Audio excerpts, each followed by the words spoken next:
Well, good afternoon, everybody. This is Denise Wallagora, the Training and Delivery Specialist for Mental Health First Aid. Just want to thank everybody for taking time out of your very busy schedules to join us for a webinar today. So today we're going to be talking about mental health for death care professionals. There is a few housekeeping notes there on the right-hand side of your screen. If you could just please make sure that your phones and laptops are on mute so that we don't get any background noise during the presentation today. And as it says, please save your questions for the end of the presentation. We will definitely give enough time for a presentation, and my colleagues are keeping a track of the list, a running list of questions, and that we will make sure that we answer them during the Q&A at the end. So so today you're going to be joined by myself, Denise, and by my colleague, Alyssa, Business Development Officer. So just to give a little overview of what we're going to be talking about today is I'm going to be talking about health and mental health. We're going to be addressing the mental health continuum. I'm going to talk about how we take a look at ourselves and where our mental health is on a day-to-day basis. Going to talk a bit about the two most common mental health problems that society faces today, which is depression and anxiety. We're going to talk about some signs and symptoms of both of those mental health problems. I'm going to touch on compassion fatigue. I'm going to just touch a little bit on the 5 basic actions of mental health first aid, spend a little bit of time on the importance of listening non-judgmentally, and I'm going to round out my presentation talking about the importance of self-care. Once I'm finished, then Alyssa's going to jump in, and Alyssa's going to talk to you about all the different training options that we do offer at the Commission through Mental Health First Aid and the Working Mind. So as we move along, let's take a look first at the definition of health. So when we take a look at how the World Health Organization defines health, we see that health is a state of complete physical, mental, and social well-being, and not merely the absence of disease or infirmity. And why it's important to take a look at that is that we know in our own lives and in our personal lives as well, we have people in our lives who may be living with a physical illness, so they may be living with diabetes or they may be living with heart disease, but they could be very fully involved in their treatment, which means that they are healthy because they are following along. So for example, somebody that's living with diabetes may be following the diet as they're supposed to be, taking whether it's the medication or whether it's the insulin, but following along what the treatment is by their doctor, and they could be seen as being healthy. So that's certainly important to think about that and to remember that as well when we talk about individuals as well living with mental health problems. Because just because somebody lives with a mental health problem does not mean that they are unwell. We could have individuals who are being treated for whether it's a mood-related disorder, a psychotic disorder, living with a substance-related disorder, or anxiety or trauma-related disorder. But because they're involved in their recovery and they're involved in their treatment, that means that they could be seen as being healthy. So as we move forward, let's take a look now at the definition of mental health. Now, before I talk about this very in-depth definition that we have of mental health, one of the things that I really want to stress to each of you calling in today is the importance of us being able to talk about mental health. We know that there's a lot of stigma in our society when it comes to just the topic of mental health, but what's important for all of us to realize is that we all have mental health. When we look at that definition of health, mental health is part of health. We all have mental health, but we do not all have mental health problems. And that's where we need to see the difference between the two and realize that we need to be able to be having these conversations and checking in with our friends and our colleagues and our family members, not just about how they're doing physically, but how they're doing mentally as well. So when we take a look at the definition here, we see that mental health affects the way that we feel, think, and act, that allow us our ability to enjoy life and to deal with challenges. We all have challenges in our life. All of us have experienced stressors in our life. I have yet to meet somebody who says to me they do not have any stress in their life. I would like to meet that person and find out what their secret is, because myself and everybody and I know we all have different stressors in our life. And then, on top of that, the stressors that each of you in the professions that you've chosen in the death care industry, the additional stressors that come on for the jobs and the roles that you play in supporting grieving families and supporting people in their end of their life journeys. We know that having good mental health, solid mental health, provides us with a positive sense of that emotional and that spiritual well-being, that respects that importance of culture, that equity, the social justice, the interconnections and personal dignity. And we know that when these aspects are affected, when our culture is affected, when our personal dignity, when their social injustice is affected, that it can affect our mental health. But important going forward, knowing that we all have mental health and we need to be able to have those conversations around our mental health. Now, when we look at mental illness, this is often how society perceives mental illness, is that you're either healthy or you're not healthy, or you're ill or you're unwell. And this is, and also we know that stigma plays a role in that as well. But we know, and the evidence shows, and one of the things to point out is that our mental health first aid course, it is evidence-based, so we're able to show all of the resources and references, the references that come from how we put our program together. But when we take a look at truly how our mental health is, our mental health actually sits on a continuum. And so we can see where we go from green straight over to the red, but in between we have the yellow and we have the orange. And when we take a look at this, we take a look at, we could be going into work one day, and I realize that, some professions in the death care market may have regular business hours or banking business hours, as they call them. But all in all, that's not the hours that certainly a lot of you keep. And so we could be going in and being, feeling healthy and being, feeling on top of our game that day. But then we could have a stressor that happens. So think back to, whatever your role is in your job, your professional role. What are the stressors that you deal with work? So thinking about somebody who is an embalmer, for example, what if the hydraulic lift isn't working and you have a few cases you need to take care of? That could be a stressor. Or there was a situation, with the pickup of a deceased individual, that could create a stressor.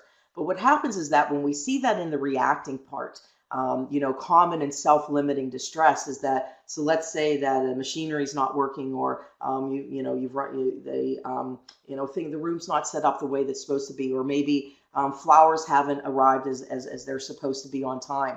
That could create some stress. But once that situation is remedied, so the hydraulic lift is now working, the flowers have arrived, the hearse has arrived on time.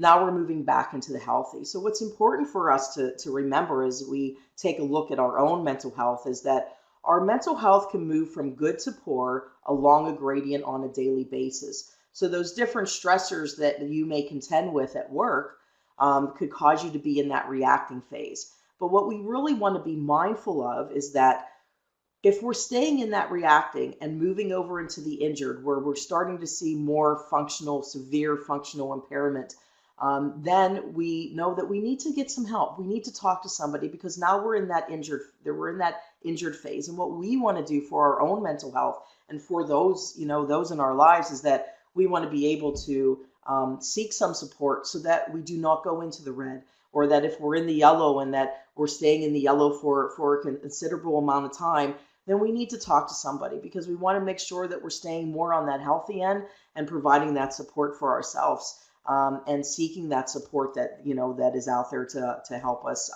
maintain some good mental health, but also being gentle on ourselves as well, and realizing that we all have stressors in our life, and that those stressors do affect our mental health.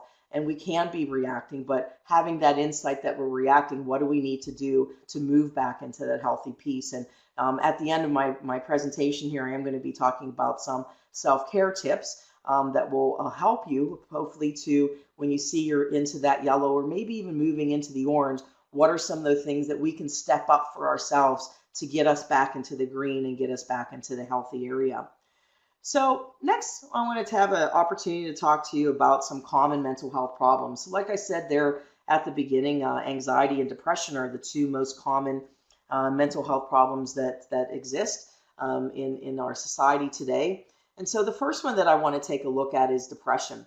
Now, one of the things I really want to stress to everybody today is that, we often hear people throw around the term depression, or people will say, oh, I'm so depressed. My team lost the Super Bowl because the Patriots are cheaters, and so I'm very depressed. I'm very depressed about that.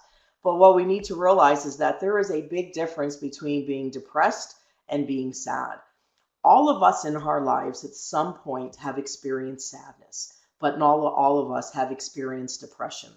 And we're going to take a look here at some of those signs and symptoms and where we can really see the difference between being sad and depressed and experiencing depression. So when we look at depression, it is the most common of all mood disorders. When we look at mood-related disorders, we're looking at that depression, bipolar disorder, seasonal affective disorder, postpartum depression. Those are all examples of mood-related disorders. Depression does affect 13% of Canadians at some point in their life.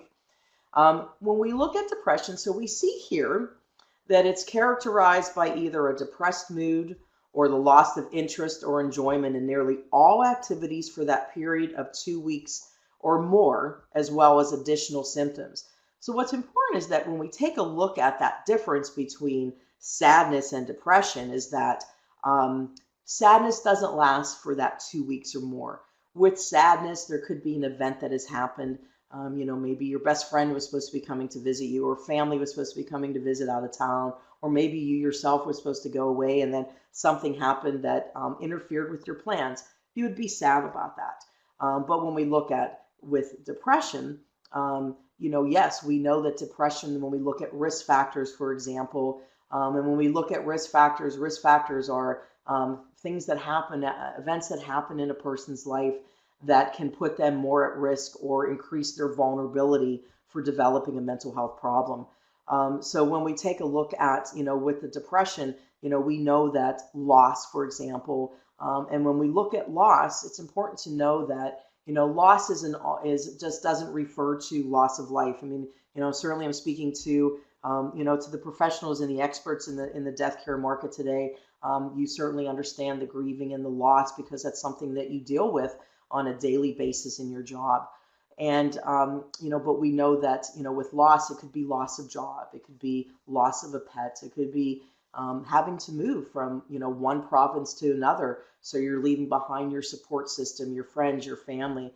That could be a loss, a breakup of a relationship. So we need to, we look at loss. And we also, when we take a look at loss, we have to understand from our perspective, it's that it's not from our perspective, it's not from our perspective, it's what that loss meant to that person.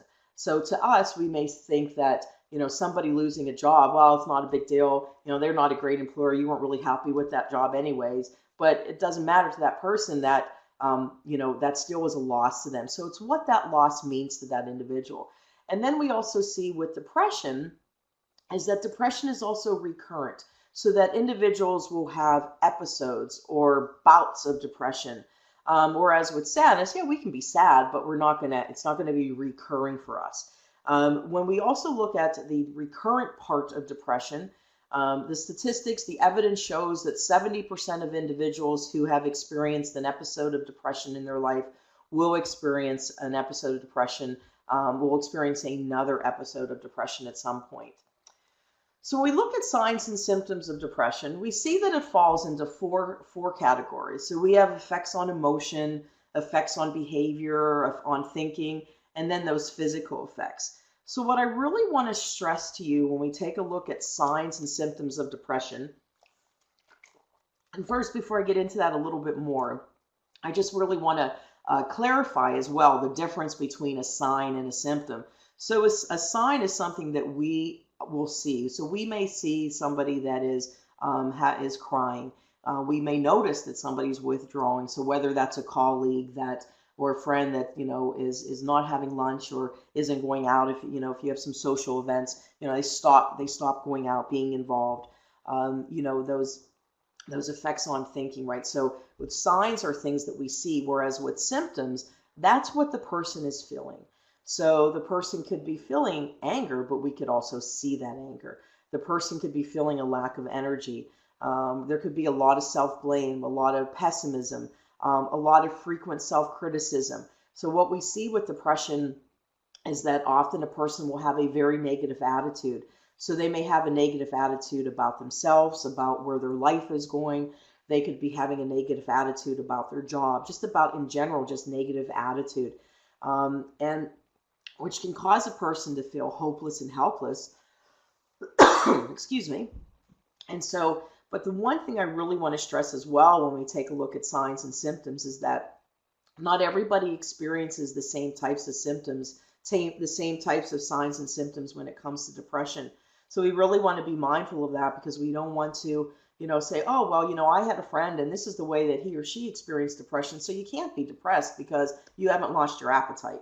Well, for some people, it's an increase in appetite, where other individuals could be that they have lost their appetite. Excuse me. So we really want to be very mindful when we're talking to people, and have them explain to us about how they're feeling. The other thing we really want to be mindful of as well when we look at signs and symptoms, and one thing that I want to stress is that there's always a reason for change in behavior. So whether you think about yourself or you're thinking about a colleague or friends, family members, there's always a reason for change in behavior. And if we ignore that within ourselves and we ignore that with those in our life, we could be missing out on somebody who needs our support, or who needs to have that conversation with us. So I really want to be mindful, please, about, misinterpreting that somebody who is starting to be indecisive. Oh, they're just too picky. So, oh, nothing's ever good enough for them. Well, were they an indecisive person before? Is this something that's new? Is this a change in their behavior? Or somebody who is starting to not, withdraw or isolate. Oh, we're not good enough for them to go out with us now. Well, maybe maybe they just don't have the energy, and they used all their energy to come to work that day.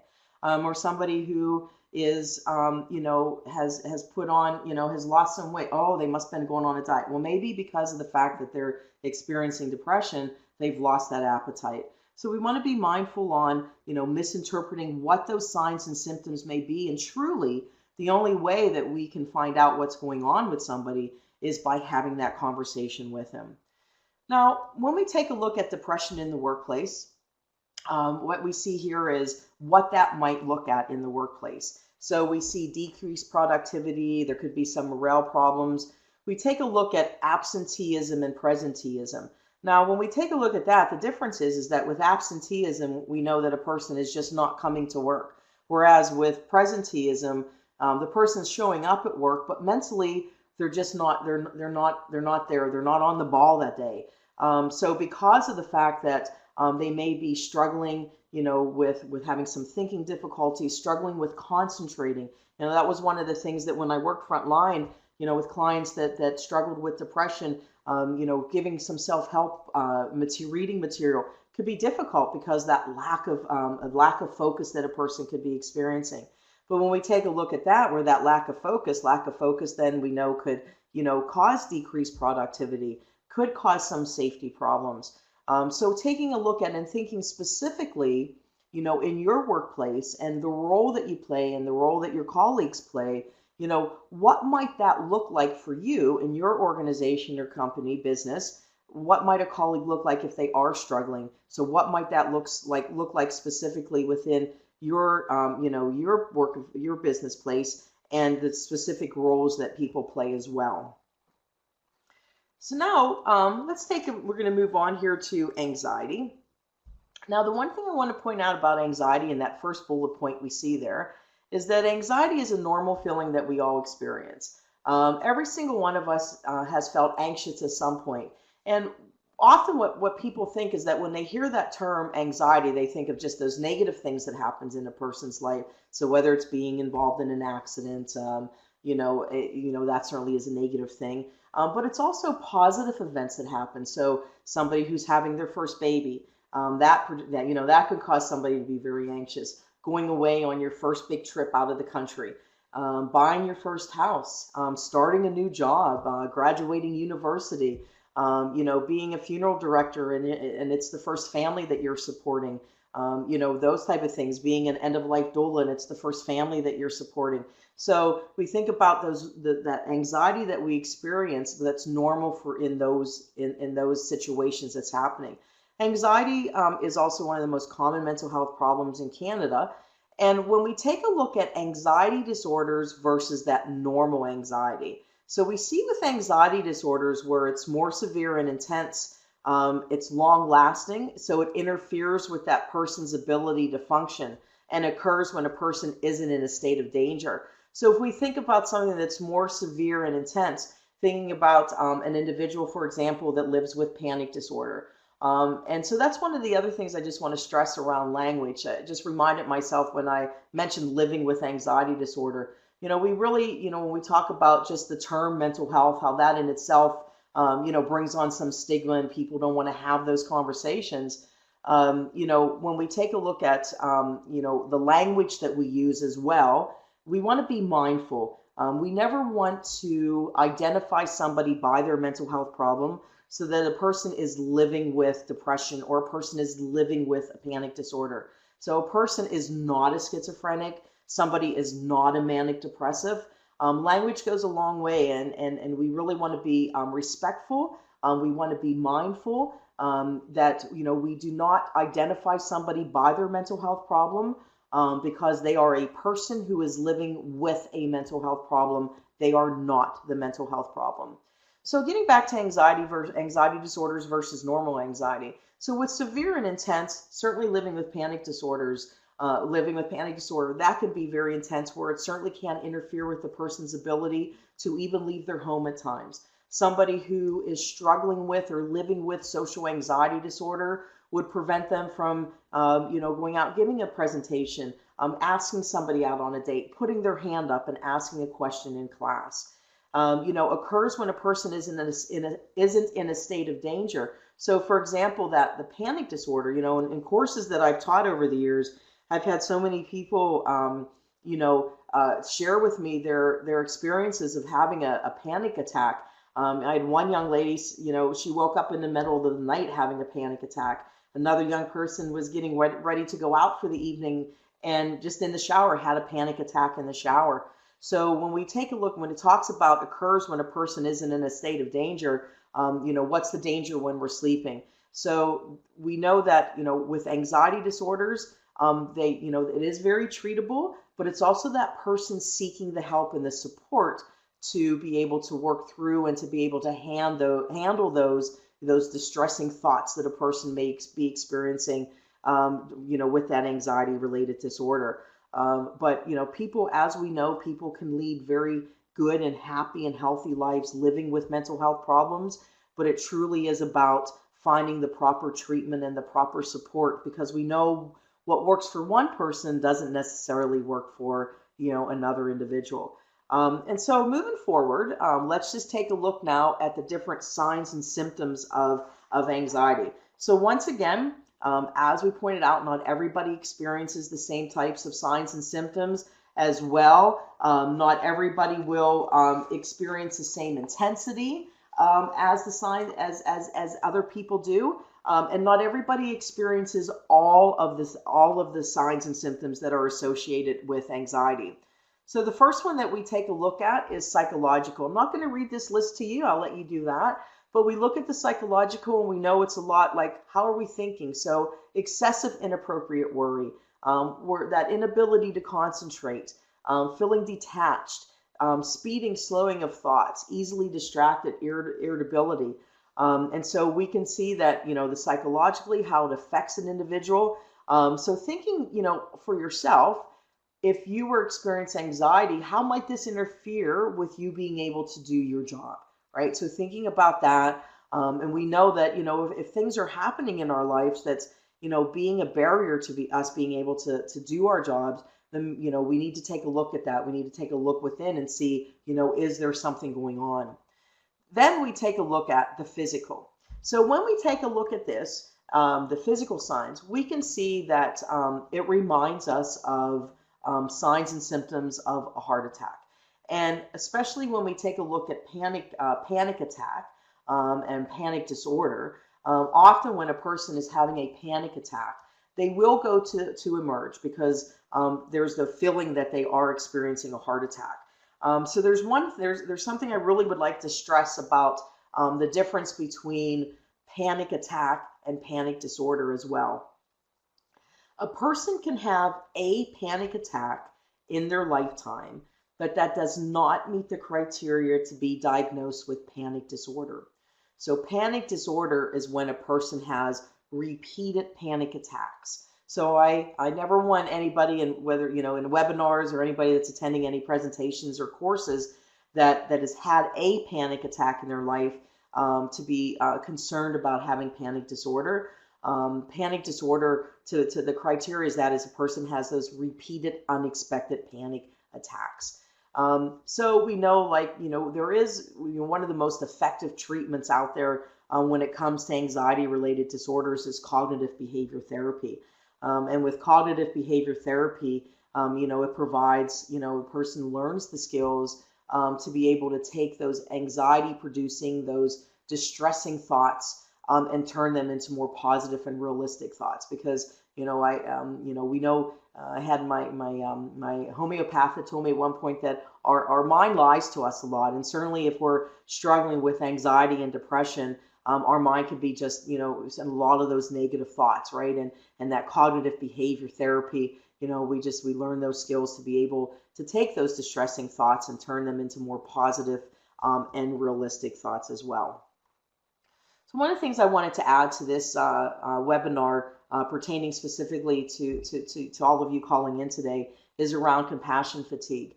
To be very honest, it's when it was brought to my attention that we were going to do a webinar for the death care market, I thought very interesting. Of course, I went online and to Dr. Google and did some research. I had an opportunity to speak with Olga, who's a end of life doula. So I've got some great insight from her as well. And just some of the articles that I was reading. But one thing that really jumped out a lot was that compassion fatigue. And so when we take a look at compassion fatigue, it's a state of exhaustion and dysfunction, results of prolonged exposure to compassion stress. It's also referred to, as the article I read, as an occupational hazard when it comes to the death care market. And when we look at the factors that lead to compassion fatigue, we're looking at long hours, unpredictable schedule, and emotional demand.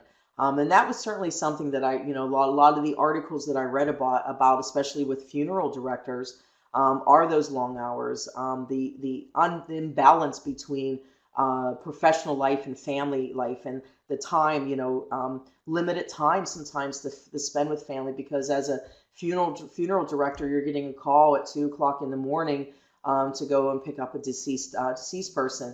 A coroner or medical examiner, same thing. You're being called to, scenes of horrific accidents, of crime scenes. Embalmers have their own emotional demand as well. End-of-life doulas, anybody, people work in the cemeteries as well. So, I learned a lot through reading articles as well. But certainly we can see that the emotional toll that working in the death care market can have on all of everybody in that profession. So when we take a look at the signs and symptoms of compassion fatigue, we see that chronic physical and emotional exhaustion, depersonalization, feelings of inequity.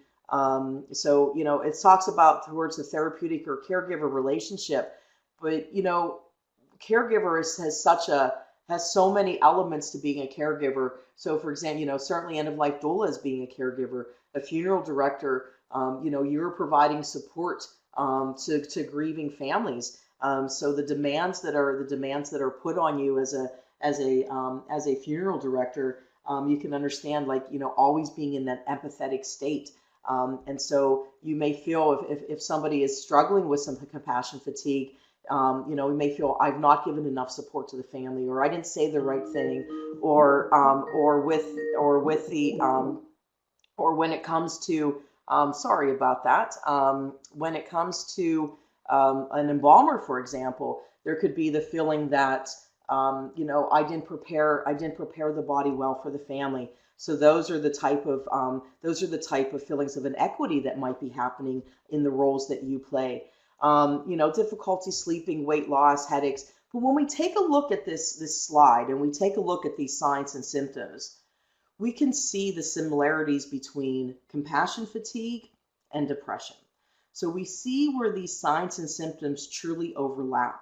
And so, I really want to stress to each of you is that if you're feeling this way, or if you notice this in a colleague or a friend or a family member, I would have to imagine that working in the field that you do, that you have those strong bonds with each other. So when you see those changes in behavior, and you see some of these symptoms, it's about having that conversation, and it's about, having that opportunity to check in with that person and to check in with yourself as well. So I just wanted to put the difference up here between compassion fatigue and versus burnout. So as you can see with compassion fatigue, there's still that caring. You still want to do that job, but it just maybe you just need to take a week off or 2 weeks, or maybe you need to take a month off and go sit on a beach in Mexico somewhere. That's what I'd be doing. You may over engagement, right? Physical damage. But when we move over, and so thinking about the mental health continuum, right? So we started off in the green with healthy, and then we're moving into the into the yellow where we're maybe reacting. Then we're moving into the orange a little bit, and then into the red. When I look at the comments here under burnout, where it says I don't care anymore, you require more than a break, loss of ideals and hope, disengagement. To me, a person who's experiencing that burnout is really kind of on the fence between the injured and between the ill. So we're actually between the orange and the red at this point. Compassion fatigue, to me, looking at that, would be you're around the yellow and the orange, where you're between the reacting and the injured. And that's where we want to make sure that if you're noticing that in yourself, where do you seek help? And there was one, certainly from the research that I did before the webinar, the lack of support, that's out there. I know there's a support group in Ottawa. Read some great articles on that. But it's reaching out and finding out where that support could actually be. So mental health first aid training. So obviously everybody knows about physical first aid. Now I'm just going to touch just a little bit about mental health first aid, because I don't want to take away Alyssa's thunder here when I'm done. And she's going to be talking to you more about the different programs that we do offer here through us. But what is mental health first aid? And maybe prior to this call, some of you may have never heard about mental health first aid. But what it is that, I liken it to physical first aid. It's a 2-day course, a certified course, evidence-based course. But it's where people learn about mental health problems, and it's where participants learn about signs and symptoms, and that you're able to recognize if somebody's in a mental health crisis, whether they're maybe having thoughts of suicide or having a panic attack, and somebody who maybe is just starting to develop or starting to struggle with some early signs and symptoms. And what our course does is that through those 2 days, we teach you about those different signs and symptoms of various mental health problems. And then what we do is we talk about how can we be that support. So, what mental health first aid does not do is in 2 days, we cannot train you to be a therapist or a counselor, nor can we provide you with the skills to diagnose somebody within 2 days. One of the things that, I see sometimes when I teach the course is that, especially when we get into the anxiety and trauma related disorders, there's tends to be a lot more self-diagnosing that goes on. So, we don't provide you the skills to diagnose others, nor do we provide you the skills to diagnose yourself. So we can't teach you to be a therapist or counselor, but what we can provide you with is to, sharpen those skills that you come into the room with, and provide, some new skills and some new knowledge around mental health. Because truly about being a mental health first aider is that it's truly about being the best support that you possibly can be to somebody who may be struggling or living with a mental health problem. It's not about fixing the problem. We cannot fix the problem, but we certainly can support individuals in their journey as well. So in our mental health first aid, we use, as you know, with physical first aid, you have the ABCs. In mental health first aid, our 5 basic actions are ALGE. And this is how we teach participants, how do we have that conversation? And so these are our 5 basic actions. I'm not going to get into them in detail at all. What I will tell you is that This is really a conversation guide. Is that what we talk about? Is that it's like we give you the guide about how to have that conversation. It doesn't start in this order. It's about the important thing is that noticing when somebody is experiencing a sign or symptom or is having a change, and realizing that once again and I know I repeat myself, but it's important things I really hope that you take out of this today is that there's always a reason for change in behavior. And if we can just say, okay, I'm going to have this conversation, but it's not about fixing what's going on, but it's about finding out what's going on and how best can I support my friend, how best can I support my family member or my colleague. That's truly what being a mental health first aider is about. And all of us have the ability to do that. The one thing I really want to stress too, as well in mental health first aid is the listening piece. So as we see here, talked about those 5 basic actions. And sorry, I went back one slide. I just wanted to stress that listening non-judgmentally piece and how important that is. So I really like this. I really like this quote. I use it often during not just walking around using it, but during presentations.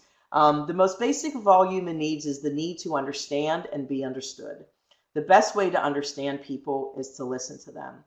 And I know that, every single one of us has very demanding lives, and it's not just the professional role that all of you are in that does take an emotional toll on you, but it is also the demands that you have on your personal life, whether it's family, whether it's children. Maybe you volunteer, maybe you have kids and you volunteer coach, volunteer at the school, what it may be, but all of the demands that pull you in so many different directions at time.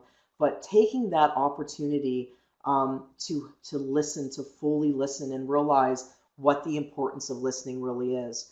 My colleague Alex is going to, in a minute here, show a video. I'd just like to introduce this video for you.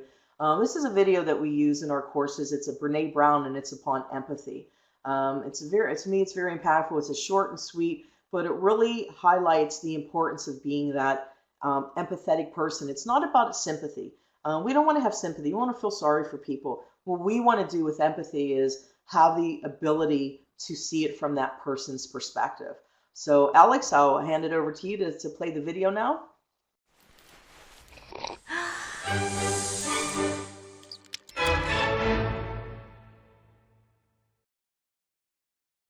So what is empathy, and why is it very different than sympathy? Empathy fuels connection. Sympathy drives disconnection. Empathy, it's very interesting. Teresa Wiseman is a nursing scholar who studied professions, very diverse professions where empathy is relevant, and came up with 4 qualities of empathy. Perspective taking, the ability to take the perspective of another person or recognize their perspective as their truth. Staying out of judgment, not easy when you enjoy it as much as most of us do. Recognizing emotion in other people and then communicating that. Empathy is feeling with people. And to me, I always think of empathy as this kind of sacred space when someone's kind of in a deep hole and they shout out from the bottom and they say, I'm stuck, it's dark, I'm overwhelmed. And then we look and we say, hey, climb down. I know what it's like down here, and you're not alone. Sympathy is, ooh, it's bad, no, you want a sandwich? Empathy is a choice, and it's a vulnerable choice, because in order to connect with you, I have to connect with something in myself that knows that feeling. Rarely, if ever, does an empathic response begin with at least. And we do it all the time. Because you know what? Someone just shared something with us that's incredibly painful, and we're trying to silver lining it. I don't think that's a verb, but I'm using it as one. We're trying to put the silver lining around it. So, I had a miscarriage. Oh, at least you know you can get pregnant. I think my marriage is falling apart. At least you have a marriage. John's getting kicked out of school. At least Sarah is an A student. But one of the things we do sometimes in the face of very difficult conversations is we try to make things better. If I share something with you that's very difficult, I'd rather you say, I don't even know what to say right now. I'm just so glad you told me. Because the truth is, rarely can a response make something better. What makes something better is connection.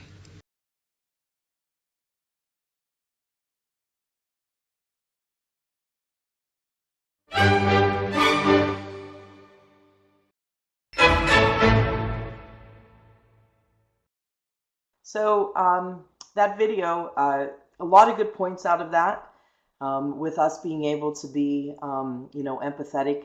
I really like the way that Brene says empathy is feeling with people. It's our ability to connect. And truly, the quote up there, the line up there on the slide right now, to be the listener you would want somebody to be for you. I trust that everybody here, when they're having a difficult day, and I believe that, you folks deal with your own amount of difficult days, that when you are talking to somebody that you really want them to be the listener. And I trust that, if we can be the listener for others the way that we would want somebody to listen to us, then we're doing the best job of being a good non-judgmental listener. So how many of you have felt like this on occasion or on more than occasion? Like I said earlier, I have yet to meet one person who does not experience any stress in their lives. And all of you, I'm sure, with the demands that you have on your role, on your jobs, may feel like this some days. This quote: self-care is a priority, a necessity, not a luxury in the work that we do. And I hope that you take a lot out of our presentations today. But the one thing is, if this is what you take out of this today, is about taking care of yourself more, and realize that it's not selfish and it's not a luxury. All of you work in very demanding roles, and you need to take care of yourself, because you cannot continue to take care of others if you haven't taken care of yourself first. So while I was doing some research for this today, I actually came across a YouTube video of a funeral director who listed her top 10 self-care ideas. So I thought I would share them with you today. So her first one was exercise. She had a video of her getting up at 5 a.m. in the morning while everybody else was asleep. 5 a.m., there's not many reasons to get up at 5 a.m. in my book, but good for you folks that do get up at 5 o'clock and go and exercise. She talked about sleep and having good sleep and naps. I know that some of you in your roles, your night is disrupted. So taking the time to have a nap. As kids, we probably all put up a fight about taking a nap, but as adults, there are days I'm sure we would be very happy to have an opportunity to take a power nap, I'll tell you. With eating, what she said about eating is that we all know about the benefits of healthy eating and making good choices.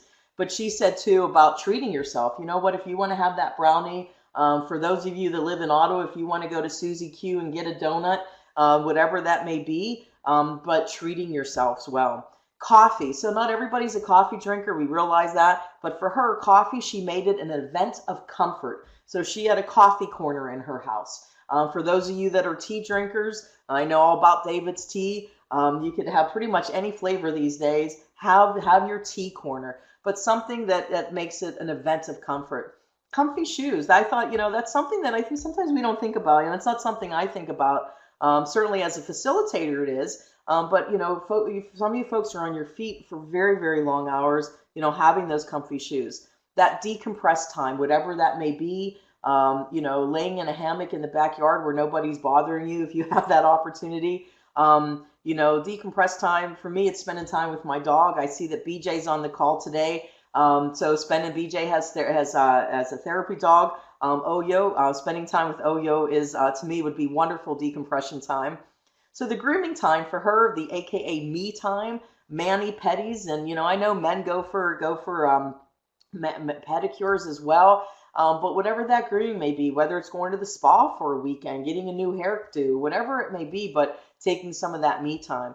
The educating. So for this funeral director, she listened to a lot of podcasts and she read books. She watched Bones. I have to say that Bones is one of my favorite shows. I still watch the repeats to these days. Family and friend time. We all know how important that is in our life. And the spiritual fill up. So whatever that is for you, but for her, that spiritual fill up. And so these are just how to restore yourself. And whatever it is for yourself, I challenge you today that to incorporate something new into your self-care routine. And if you don't have a self-care routine, I strongly, strongly encourage you to add some self-care to your life because you deserve it. And I think it's important for us to all realize that we deserve to take care of ourselves as well. So that I will say thank you. That is the end of my presentation.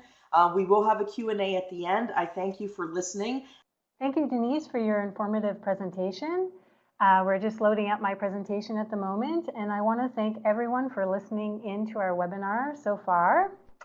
My name is Alyssa Blais, and I'm the Business Development Officer for the Mental Health Commission of Canada. So today I want to talk to you about the importance of mental health training, what we offer, and some of the benefits of taking our training. At the Mental Health Commission, we provide training to empower people to care for themselves and others by developing the skills to look after their own and others' well-being. I think we all know what a positive well-being is good, that a positive well-being is good for business, and that healthy people are happier, they're more engaged, and they're more productive at their jobs. By teaching practical mental health awareness skills, we can create a safe and healthy workplace where the mental health and physical health of employees are valued equally. Our training can minimize the impact of mental ill health on work and life. Oh. I am so sorry. My slides just did a 10 forward. So our training can minimize the impact of mental ill health on work and life, and it gives people the tools to keep themselves healthy and support one another. As you can see from this slide, the economic cost of mental health problems in Canada has reached $51 billion annually and will just keep rising. When you create a mentally healthy workplace, the benefits are enormous. Your employees will be happy, they'll be motivated, and they're going to work more efficiently. You'll also save costs due to less absenteeism and disability. You'll have fewer grievances and a stronger corporate reputation. In turn, you're also going to receive better quality candidates as they look for a workplace that is a leader in workplace wellness. I find our training is pretty special. Our courses are written by experts, they're grounded in research, and it's also tested by people with lived experience of mental ill health. When you take our training, you will be joining a global community of over 3 million people around the world who have trained in mental health training skills. In Canada, we have trained over 400,000 people in mental health first aid and over 180,000 people in the working mind. All of our courses are delivered by a qualified instructor who has completed our instructor training program. We are the only provider of licensed mental health first aid and the working mind training in Canada. Our courses educate people about general mental health. This helps to open up conversations, break down the stigma, and encourages mental health resiliency. It can also help people become more aware of how to access help. So this allows for quicker recovery times and also more positive outcomes. Just so you know, all of our courses are delivered face-to-face by an experienced associate instructor. And all of our instructors have been recruited due to their diverse backgrounds, their experience in mental health, and their ability to engage and motivate participants. And of course, everyone who completes a course gets a certificate of attendance. So what do we offer? At the Commission, we have two programs that are similar in that they are both mental health training. However, they are quite different in their content and objectives. We have mental health first aid and the working mind. Both of them are complementary in that they address different perspectives of mental health. However, mental health first aid is other-focused, where you learn the skills to interact with and help others experiencing a mental health problem or crises. Whereas the working mind is self-focused, where you learn to reduce stigma surrounding mental health, including self-stigma. So we already know a bit about mental health first aid training from Denise. And this course teaches people to spot the signs of mental health issues, and it can offer initial help and guide a person towards support. Please understand that we do not teach people to be therapists. We really teach people how to listen, how to reassure and respond, even in a crisis. And also even potentially reach out to someone before a crisis happens. As a mental health first aider, you will gain many skills and the confidence to engage someone with an emerging mental health problem or someone who's also in a mental health crisis. You will learn to recognize mental health problems, and you use that knowledge to help someone recover by guiding them to further supports, like self-help resources, employee assistance programs, or even external resources like a doctor or a psychologist.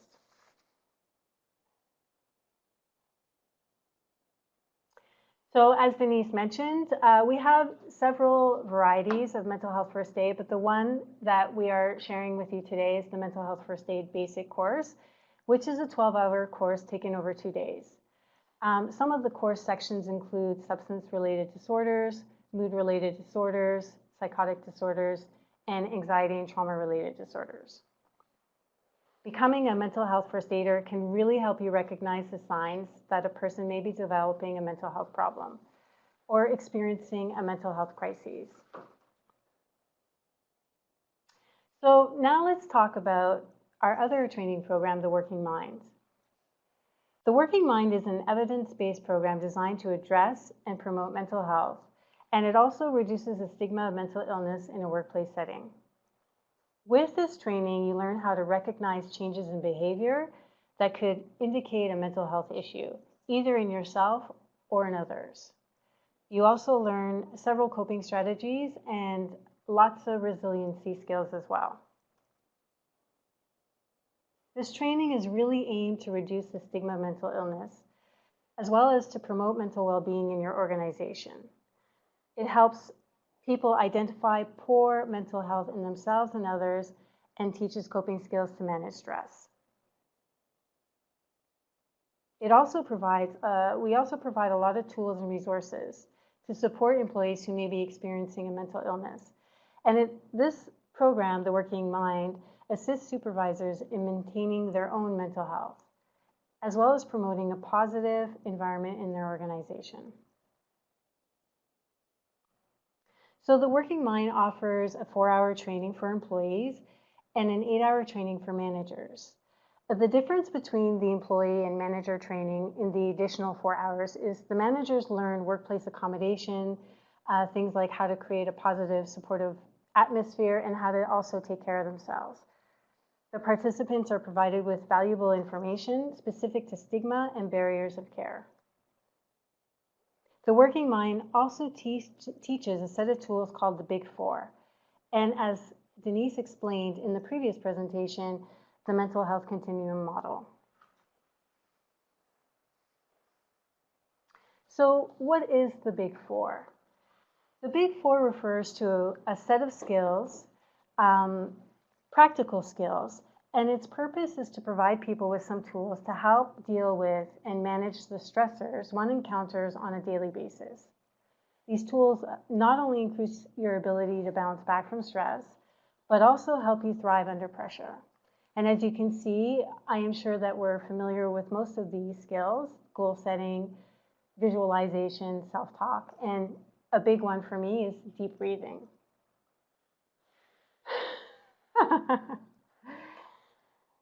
As mentioned, we also use a self-assessment tool with indicators of positive, poor, and declining mental health.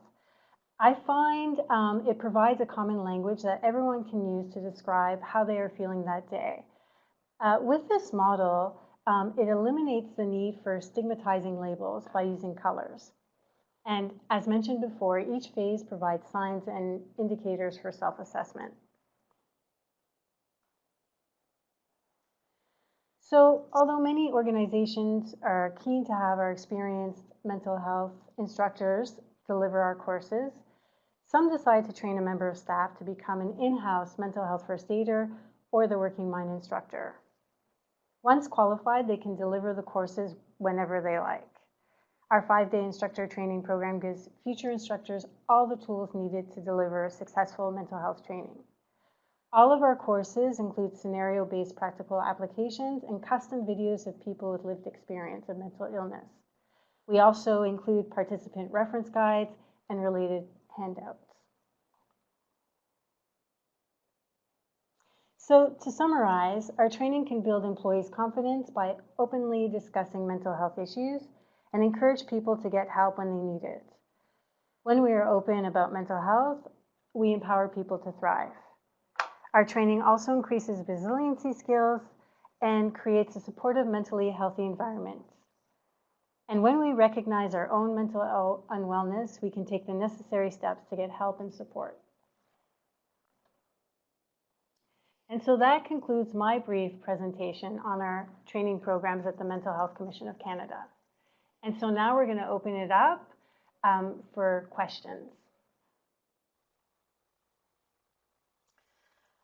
Hey, I just wanted to jump in. I had a couple people thank us for the really like the empathy video. It's actually on YouTube if you're looking for it. We obviously, as a national program, did need to receive consent from RSA Shorts to show the video, to have the video in our courses. But they were very quick to give us consent for that. But you can find it. Just go Brene Brown Empathy, and you will find it on YouTube. Hi, Jennifer. Do you want to ask a question? Somebody asked up here about how they can access the training mentioned. So for mental health first aid courses, you can go to our website, which is just mhfa.ca or mentalhealthfirstaid.ca. Either way you put it in, it's going to come there. And when you go to our website, you can on the front, it will say find a course or find an instructor course on the home page of our website. We have it broken down according to city, so you should be able, our instructors do for the mental health first aid courses do post the courses online, whether they're public or private courses, so you would be able to find a course within your area. Alyssa, could you talk about the, not sure about the mental health, the Working Mind training? Working Mind? So the Working Mind, it's very similar. So if you click on that, the workingmind.ca, you would be able to access that information through there. And Alyssa also added the MHFA link as well for you folks. So, Alyssa, seeing that it's 2 o'clock and we've taken an hour of your time, so for myself, I just want to say thank you very much for your time. And I hope that this was informative and you've taken some good points out of this. And if there's anything else, please feel free to follow up with us via email. We are always happy to answer any questions that you may have around any of the programs that we do offer. Alyssa, I know if you want to check out, yes, everybody just have a good rest of your day and enjoy your long. Thank you everyone for joining us today. We really appreciate it. If you do, as Denise mentioned, have any more questions, please feel free to email us and we can send you resources via your email. And again, thank you for listening in.